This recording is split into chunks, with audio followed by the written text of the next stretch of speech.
Welcome to the Genius Factory. Enjoy the video. In this video, I will show how to draw Chevrolet Camaro. Begin by sketching a long hood and short rear deck to nail the Camaro stance. Keep the centerline and roofline low and flowing. Block in 2 wheels as ellipses and mark wheelbase distances to set proportions.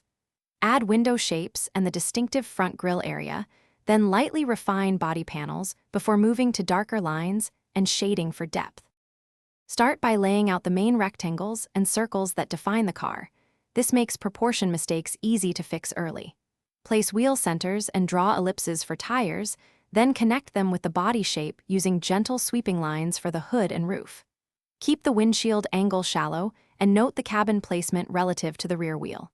Constantly step back and compare left and right sides for symmetry as you refine the sketch.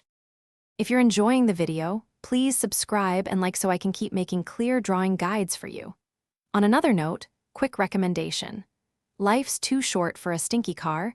Try Little Tree's Black Ice for a long-lasting fresh scent that makes sketching drives more pleasant.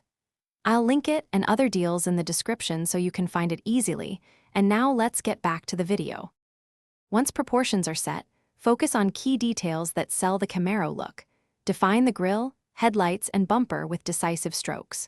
Carve and body creases and subtle muscle lines along the fenders, and place mirrors and door seams where they align with the cabin.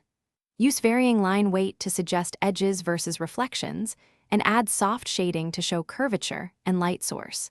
Take your time refining chrome and glass areas for a polished finish. Thanks for watching. If you found this helpful, don't forget to like and subscribe.